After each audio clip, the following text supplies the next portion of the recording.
Good morning, everyone. Thank you for being here. One of the first parallel sessions that are going on at the Bay of Bengal Conversation 2024.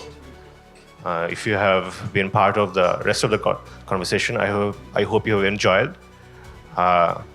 Today, we have a very distinguished panel with us, and the topic is, of course, human rights and human rights defenders. So, human rights is one of the oldest aspirations for human society. And over the millennia, it has been an expression of progress for human society as well. Wherever there is progress, we expect there to be better condition for human rights as well. We see many historic moments that have either given rise to human rights or human rights leading to those historic, or the struggle for human rights leading to those historic moments. Some of the oldest laws in human society, such as the Ten Commandments, the Bible, the Quran, even going back to the Code of Hammurabi. Well, all those laws and all those institutions even are somehow, all those institutions embody some aspects of human rights. And the struggle for human rights has also paved the way to some very historic moments, such as the Glorious Revolution in England, such as the French Revolution, and even the formation of the UN has come due to this necessity to codify human rights in human society. But in this common thread, in this common struggle across the world to find, codify human rights, we have found that institutions, states have always been a bit lacking. And as a result, we have independent human rights defenders who have taken up the mantle to try and fight for human rights. Today, the conversation will be around the human rights defenders. Of course, thank you for Sain for introducing our distinguished panels. I'd like to begin by asking Madam Huma about a very important question that first needs to be set as a key principle. What is a human rights defender?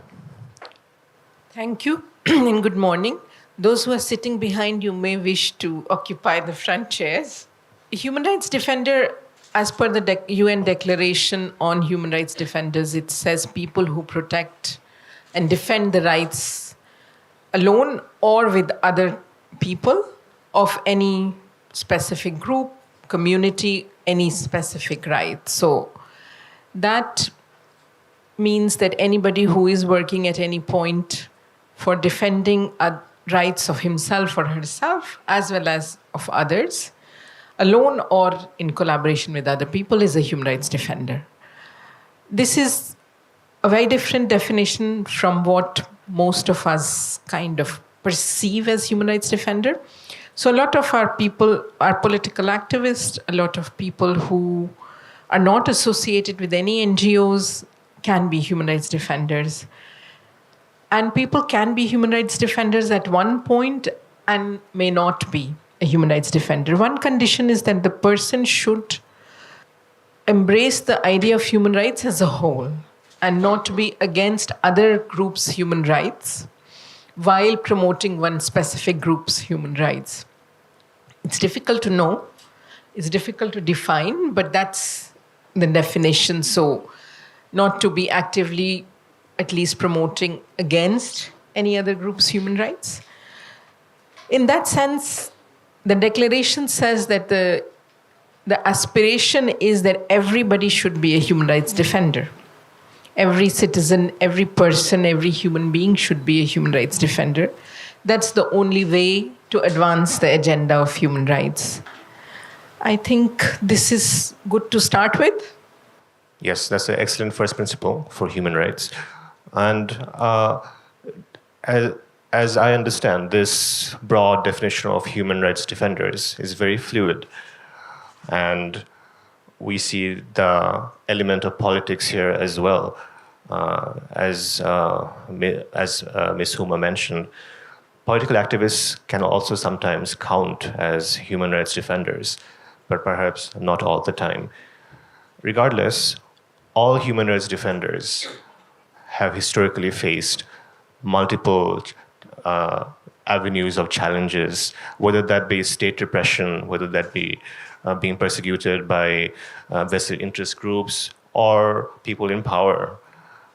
Human rights defenders find themselves very small and sometimes very invisible, and as a result, they feel persecuted.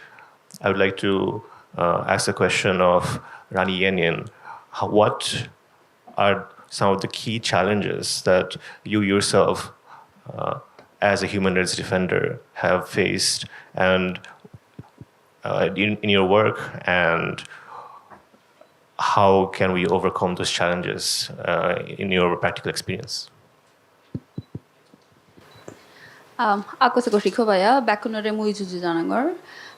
Greetings, everyone. Thank you for the question. It's a really big question. I'll just try to set the context a little bit about indigenous peoples' human rights defenders. And I feel the urge to do so because indigenous peoples' rights defenders, they are so invisible in national setting or even in international settings. I have to take this opportunity to talk about indigenous peoples' human rights defenders, and they are no different to human rights defenders. They are the defenders who are trying to defend indigenous peoples as a community, their right to land and all other human rights that will ensure that their community's right will be upheld.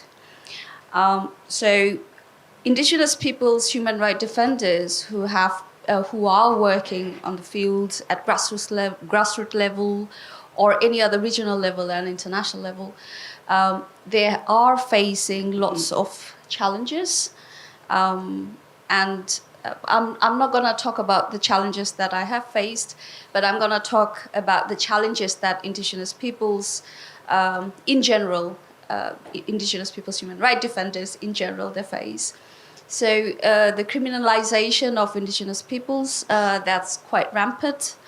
So I don't know whether you know the definition of criminalization of human rights defenders. So using legislative means or justice system to penalize indigenous peoples in their legitimate demands and non-violent social protests.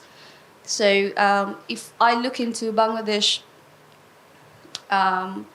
we have indigenous peoples in Chittagong Hill Tracts region, and also we have indigenous peoples in the plainland. So when we meet with indigenous people right defenders in the plainland, as a joke, we ask them, him or her, we would ask that how many cases have you gathered in your life? And if that person says 2 or 3, we'll be like, we would joke and would say, okay, so you are not doing right. You are not a great human rights defender, because the indigenous right defenders in the plainland, they would accumulate 15, 20, 25 trumped up charges, false cases against their name. And that's one of the ways that vested interest groups, sometimes they're patroned by the state, and sometimes they are just interest groups that has connection with the government. They would just lodge those cases to financially drain those right defenders.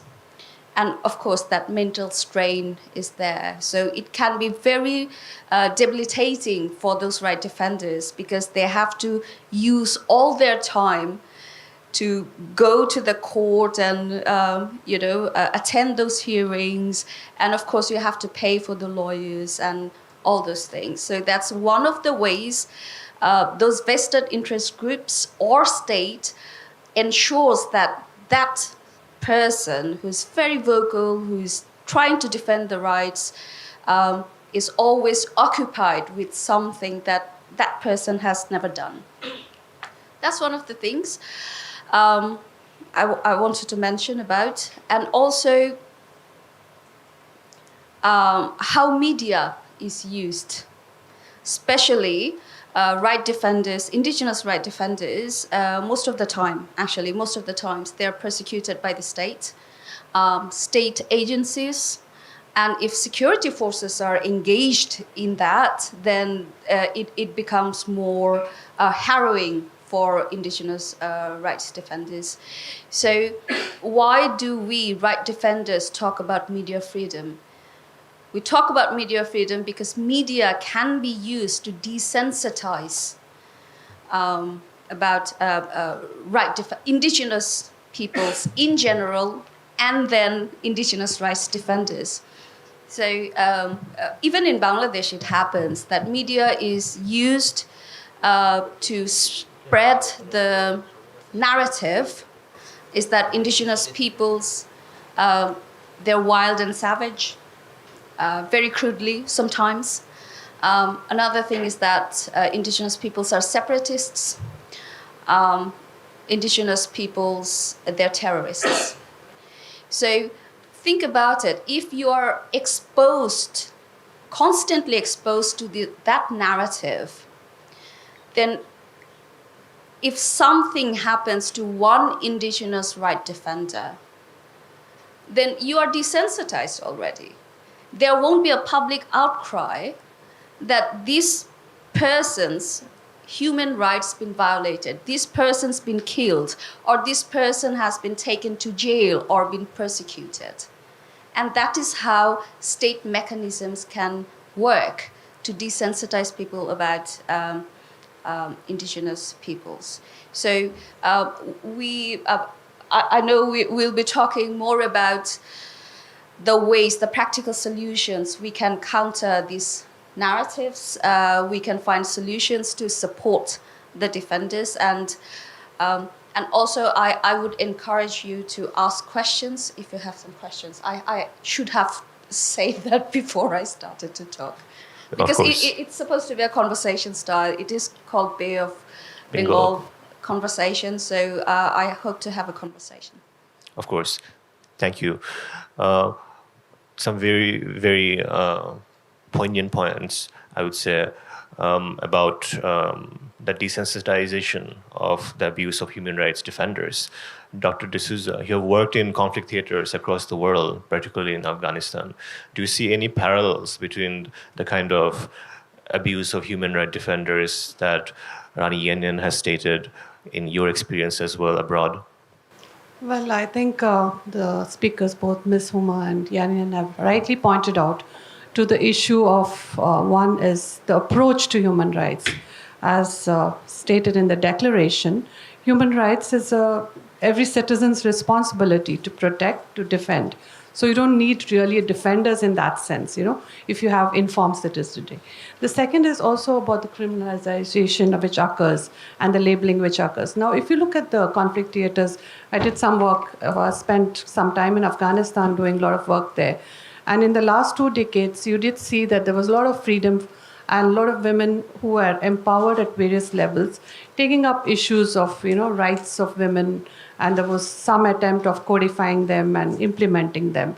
But that was not a perfect system. So what you hear about Afghanistan today with the takeover by the Taliban is a very totalitarian regime which doesn't let human rights defenders take up issues. But you still see images of women in streets of Kabul protesting. And you also see women going about doing their business and business as usual with the Taliban. So I think there is a disconnect of understanding of what's really happening in the ongoing conflict theaters like Afghanistan, is a lack of understanding of the regime. And most of us think that if you are in a democratic setup, it's a perfect setup that you don't need to talk about human rights. Democracy itself doesn't ensure human rights at various levels. So, you need to understand why certain countries go through cycles of conflict or are prone to conflict. It's those issues, those grievances, those needs of the people which have not been addressed, which become the drivers for conflict. So Afghanistan was one classic case, but we also see that in South Asia, that various grievances come out at various levels. There is a tension between the citizen and the state will not be able to address that. Then you go through these moments as Bangladesh has witnessed and other countries in South Asia are witnessing. So for me to understand the role of a defender, just by labeling somebody as defender and putting them on the pedestal and then that person getting targeted by the state, it is more important, I think, to move away from that prism of understanding how every citizen can take up the responsibility. Because ultimately you might have a lot of declarations on the international level. The UN might be saying a lot of things, but it's for the countries, for the national law, to actually see that the citizens are protected, their grievances are addressed, their needs are addressed. So the whole debate which goes on, between conflict, ongoing conflict and post-conflict scenarios. For instance, now Afghanistan is seen as a post-conflict scenario. I don't see it as post-conflict. I didn't see it in the last 2 decades where everyone in the West declared as post-conflict just because they got decimated the Taliban and were able to install some kind of a democratic regime, which was not perfect at all at various levels. So we have to be careful when you intervene in theaters where there is conflict or there are conditions where there is a transition that could occur, could change the ground situation dramatically. So we need to have a broader understanding of how to work on human rights issues, how to make that issue an enabling factor for the citizens and for the state to act upon. I think I'll stop here. But if there's more questions coming in, then we'll have more conversations on this. Thank you. Of course, thank you so much. There's a very valid point you raised about institutions failing to deliver on the human rights promises as stated in the Declaration of Human Rights. I would like to ask a question to Ms. Huma. You have worked in the UN system in Bangladesh for a very long time. Do you see, maybe you can provide some, you have also worked in other countries as well, in the various UN systems. What are the main challenges that the UN and the UN systems in these various countries and conflict areas are facing in trying to provide, in trying to protect human rights and also protect human rights defenders? Perhaps you can make a few statements regarding that. Thank you. First of all, I don't think the UN is meant to or should be the one seen as protecting human rights defenders, because UN is a body made up of nation states. And when we adopted the declaration, all the member states that were present, voted in favor of having this declaration on human rights defenders. So UN's ability to implement lies with the member states, because UN by itself is nothing but is made up of member states. So when the governments, the member states make a commitment at an international fora, how do we get that translated at the national level? And that's where the challenge lies, because a lot of governments do make commitments at international level that they do not implement or do not intend to implement in their own countries. So talking about the challenges vis-a-vis human rights defenders in Bangladesh, all kinds of challenges that one can think of. Some were highlighted by the two other speakers, from enforced disappearances to imprisonment to criminalization to hate campaigns, completely destroying someone online with false allegations, NGO law that doesn't allow then organizations and individuals to receive resources, labeling activities that may be defending a political right as terror activities or separatist nationals against national security. All of these tools have been used in last years that I have seen Bangladesh. Obviously, Bangladesh went through a change in August, a massive change in August 2024, but it's very short time. So I am yet to see changes. I'm hopeful, and I hope that it moves in the right direction, because it took a lot of lives, and it was an uprising that was rooted in several of human rights issues. But for the moment, given the short period, I can't say that things have improved. As I said, I hope that they would. So these have been the challenges of Bangladeshi human rights defenders. I just wanted to underscore one thing here, that human rights is inherently a very political concept. Talking about rights of any group, community, individual is not a technical issue. It's not a legal issue. The technical part and the legal part are only tools. The issue is a political one. And therefore, when the states choose to label certain political issues as against the state, and then they can put them as in the bracket of terror or in the bracket of national security, and therefore those issues should not be raised, it makes it very difficult for human rights defenders, and also for those who work with human rights defenders like myself, to justify and to find legitimate avenues and spaces, because we regularly receive very hostile submissions from the government saying that we, as the UN, are supporting dissidents and separatists and people who are terrorists. Now the new terminology is terrorist for the last 20 years or so. So these are not specific to Bangladesh challenges, but they do exist in Bangladesh too. And every place where I have served, I have seen this type of challenges. I hope that answers the question. Oh, perfect, thank you. Now, I would like to open the floor up to the audience. Of course, I see hands raising up. Thank you. I'm Ho Chi Minh. I do work for transgender rights. I have two questions. I think as someone who has faced significant challenges while advocating for transgender rights in Bangladesh, I often find myself questioning the global mechanisms for protection, given the rising threats against human rights defenders, particularly those working for gender and sexual minorities. How can international organizations and governments ensure the local advocates have both the immediate safety nets and the long-term institutional support to continue their work without fear of persecution? Furthermore, how can we foster a global alliance that amplifies marginalized voices without imposing external agendas that might not align with the local context? And one thing I also want to add, when we step forward and protest, there is always the backlash. With endless justification and excuse for inaction, all we want is to live our lives in our own way without fear. But the complexity of diplomacy and the international agencies meant to protect defenders often feels like they are not responding appropriately. It's almost as if they are blind to the real situation on the ground. How much brutality do we as transgender and Hijra individuals need to endure before the international community will finally step in?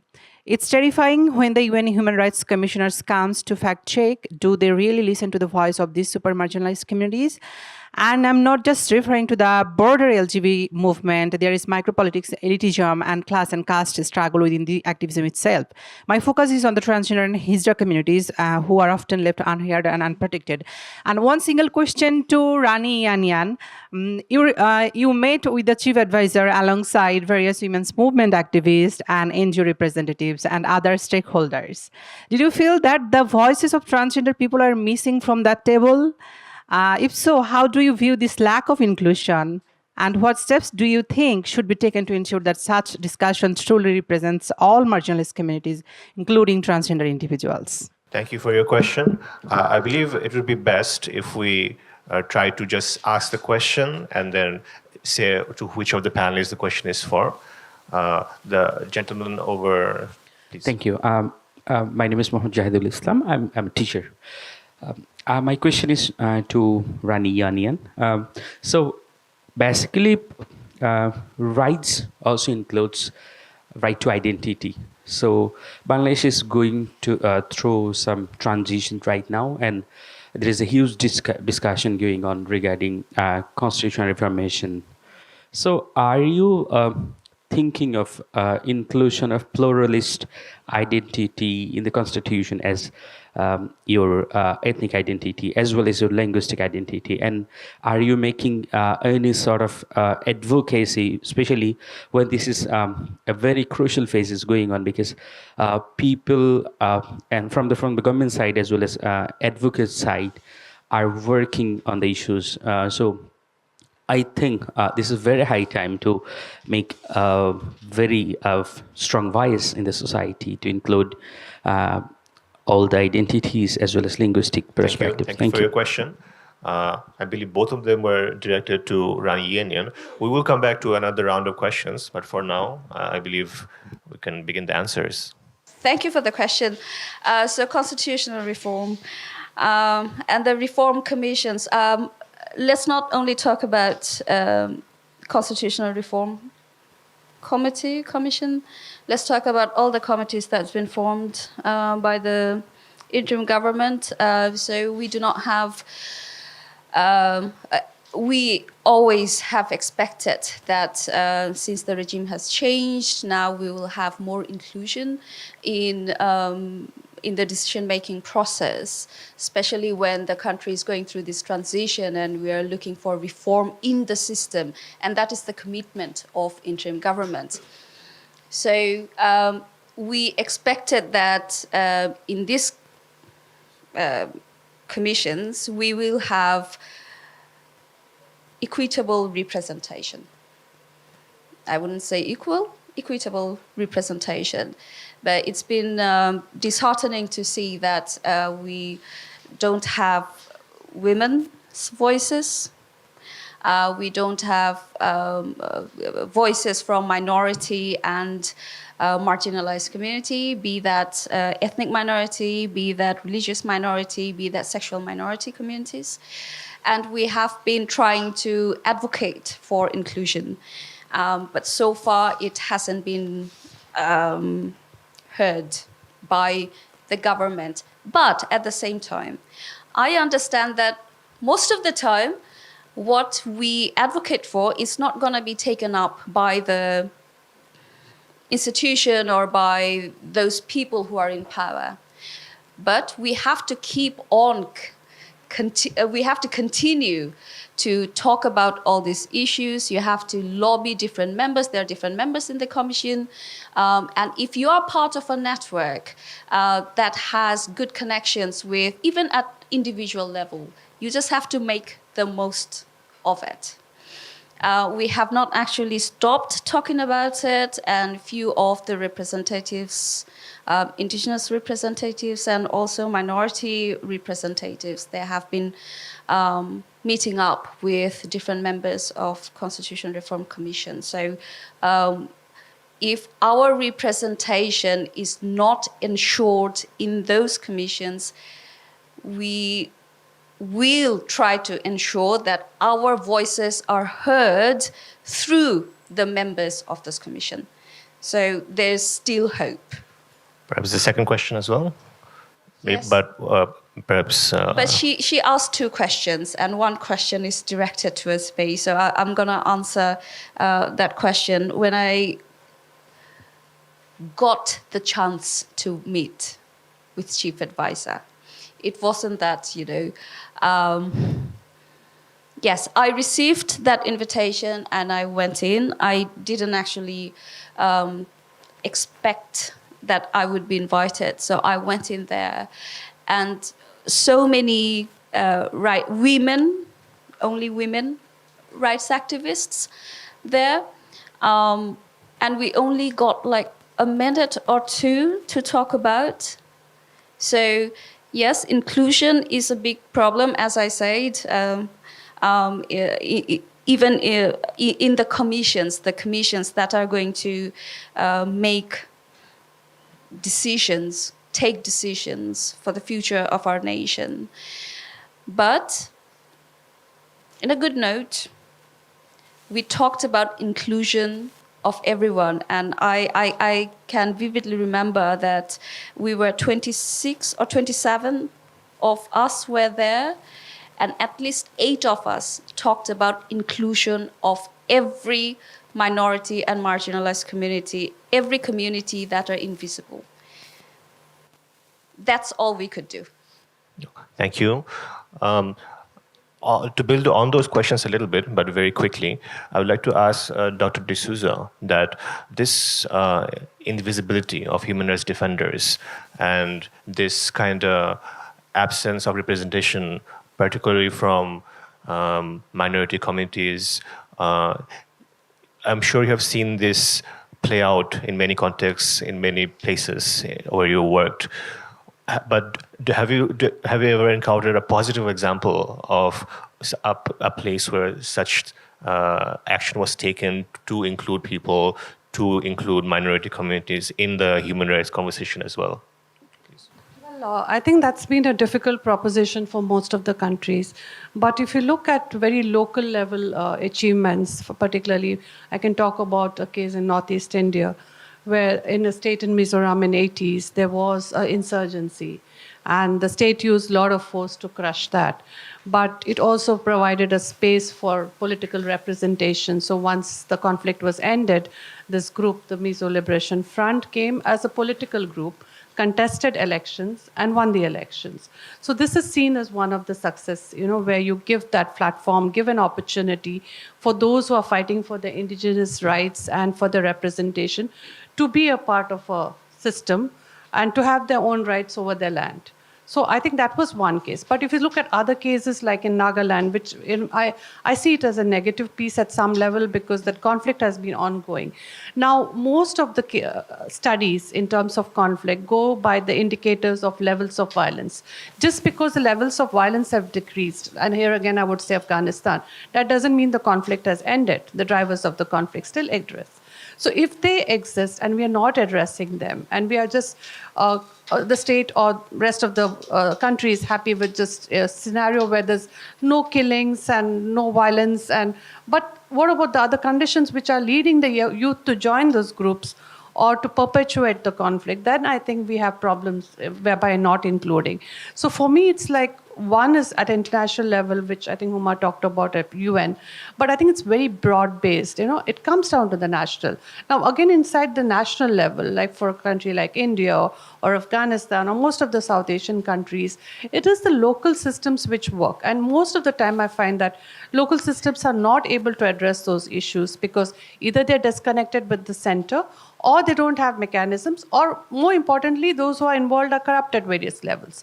So for me, having informed citizenry, awareness among citizens is more important than looking at just, framing laws after laws or trying to defend the defender, where everyone should be defending for their own rights and the state has to protect the rights. So if the citizens are aware and use it as a political tool during elections, that they want this issue to be addressed, just not maybe on case of minorities, but more in case of your economic rights, your social rights, your political rights. And that, I think, gives a wide canvas for politicians at a local level to take up this issue and truly represent the rights of the people. Because beyond that, it looks difficult for me, for the center sitting very distant from what's happening, say, in Northeast India or in Afghanistan or in Pakistan or any of these countries, to address the issues. So we need a very decentralized local approach to dealing with human rights. And that actually represents the rights of the people. So I think I'll rest it there. And if there are more questions, I'll take that. Of course. And Dr. D'Souza mentioned a very important point about local communities and local communities being very active, or needing local communities to be very active in order to actually provide human rights defenders the support systems required for them to function.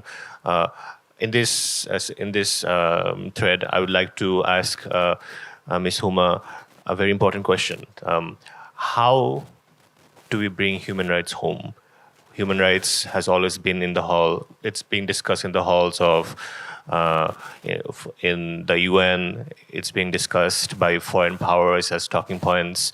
But can we bring human rights into the culture, into the conversation that's happening at the local level here in Bangladesh? Thank you. Before I get into that, there was a question about the protection, and I think we should be addressing that. I do feel that when we take up human rights issues, there is no protection system. So we take a genuine risk. And that has to be a calculated risk because we cannot put that frustration on others for not protecting. So that's the first thing of how do we take calculated risks, because one thing that I have seen has emerged as a human rights protection mechanism is that I should be allowed to go and live in a Western country and should be funded to do that. And I do want to say that this is not really helpful protection building on, because we create generation and a group of people who are unhappy then, because they feel they've not been allowed to go so-and-so went and got asylum in US and France. And this is not something that is focused on providing asylum in Western countries.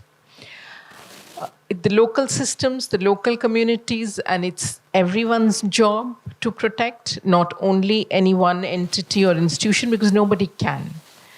Now, on the issue of bringing human rights home, I always look at African nations, because after the Universal Declaration was adopted, and which was very Western-led, let's accept it, it was during the colonial period, where the voices from the rest of the world were very limited. But then African continent made an effort to have the African Charter for Human Rights, where they set up their own systems. They defined building on the Universal Declaration, but what suited their culture and context. While in this part of the world, in South Asia, we always find our governments and many others in our society saying, oh, this is a Western concept. But this is just a concept. It doesn't have any tag to it, and it's for us to make it conducive to what works in our context, rather than rejecting the whole idea of human rights just because it's Western. It's our role to redefine it in our own contexts and bring it home, so make it our own. Thank you. That's a beautiful point. I would like to open it up to the audience once more. Yeah, lots of questions. Thank you. I'll try to be very, very quick. Thank you so much. I represent the international development community, and every morning I wake up seeing Twitter, and there's just a chill in the air, right? It's just like the international community is not going to be able to do the little that they did in the past. We need it. And with that, I just not to be negative, just to say how important and how much appreciate your contribution. The question I had was really to when Huma was talking also to question speaker, like there's also things the international community should perhaps not do, and perhaps you can say a little bit about that, time allowing, of course. Thank you, Chair. Thank you. We'll take one more question. I'm Tawhid Hassan Dua. I'm working as a human rights project coordinator at Right to Freedom. My question is on enforced disappearance in Bangladesh. Enforced disappearances remain a crucial human rights issue in Bangladesh, with numerous cases involving activists, journalists, and political opponents. What accountable measures can international human rights organizations and UN mechanisms take to address this issue, ensuring accountability and justice for victims and their families? Thank you. Who is the question for? I would like to ask Huma Khan ma'am. Okay. Thank you very much. My name is Tasneem and I work for Bangladesh Youth Leadership Center. So my question is to Dr. D'Souza, that are you afraid that democracy is turning into a game of popularity and it poses risk of more marginalizing the marginalized communities? Hello, I'm Naurin Sultana, studying mass communication and journalism in University of Dhaka.